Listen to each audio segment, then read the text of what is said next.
Hello, আসসালামু আলাইকুম। এখন আমরা প্রেজেন্ট ইনডিফিনিট টেন্সের আরেকটা নিয়ম শিখবো আজকে। PRESENT,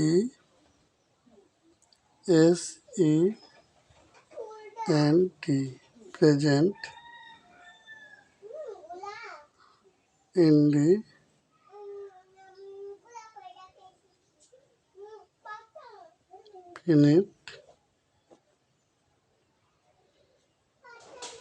tense. এই প্রেজেন্ট ইনডিফিনিট টেন্সের আমরা আরেকটা নিয়ম শিখবো। নিয়মটা হচ্ছে কোনো বাক্যে যদি কি দেওয়া থাকে, কোনো বাক্যে যদি কি দেওয়া থাকে, কি কোনো বাক্যে যদি এই কি থাকে, যেমন মনে করো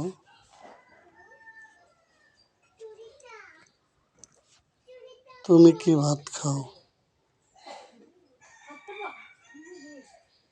তুমি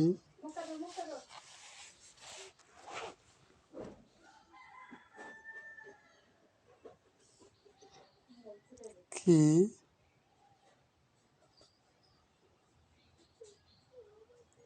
ভাত, সে কি চিঠি লিখে।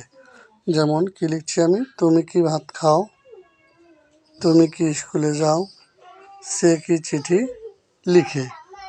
যদি এরকম কি দেওয়া থাকে তাহলে আমাদের গঠন প্রণালীটা, সেক্ষেত্রে আমাদের হবে শুরুতে হবে ডু বা ডাজ, তারপরে হবে সাবজেক্ট, তারপর ভার্বের 1 নম্বর ফর্ম, তারপর যদি বাকি অংশ থাকে সেই বাকি অংশ হবে। এখন কথা হলো ডু কখন হবে। ডু কখন হবে,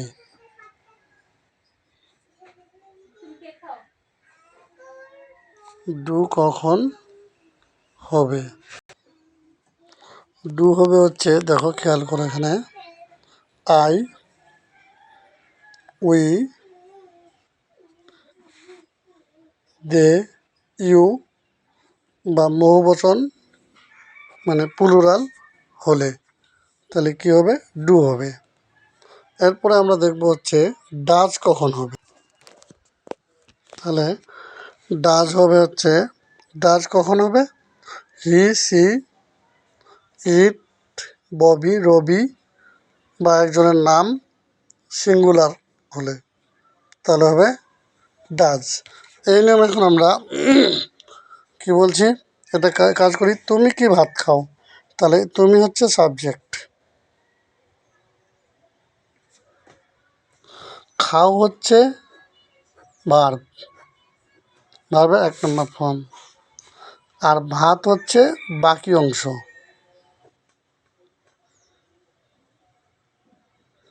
ভাত হচ্ছে বাকি অংশ। তাহলে আবার দেখো, তুমি হচ্ছে সাবজেক্ট, আর খাও হচ্ছে ভার্বের 1 নম্বর ফর্ম, ভাত হচ্ছে বাকি অংশ।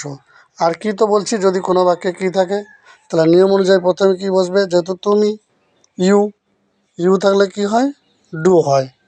তাহলে হবে ডু, যে ডু, তাহলে সাবজেক্ট ইউ, ভার্বের 1 নম্বর ফর্ম খাও, ইট, আর বাকি অংশ হচ্ছে রাইস, তারপর একটা প্রশ্নবোধক চিহ্ন হবে। তাহলে আবার এখানে দেখো, তুমি কি স্কুলে যাও, তাহলে এটা হলো সাবজেক্ট, তুমি হলো কি সাবজেক্ট। এবার যাও, যাও, যাও হচ্ছে গো, ভার্বের 1 নম্বর ফর্ম, তারপরে কি আছে, স্কুলে, টু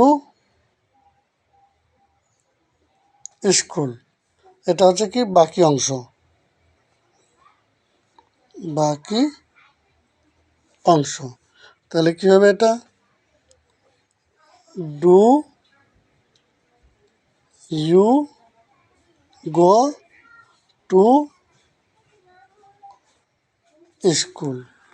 তুমি কি স্কুলে যাও? এরপরে সবশেষটা দেখো, সে কি চিঠি লিখে? তাহলে আমরা এটা কেমনে করব? সে হচ্ছে সাবজেক্ট, সে হচ্ছে সাবজেক্ট, লিখে, লিখে হচ্ছে ভার্ব, চিঠি, চিঠি হচ্ছে বাকি অংশ। তাহলে কী হবে? সাবজেক্ট হলো হি, প্রথমে ডাজ বসবে যেহেতু হি আছে, হি থাকলে ডাজ বসে, তাহলে ডাজ হি বা সি যেই বলো রাইট লেটার,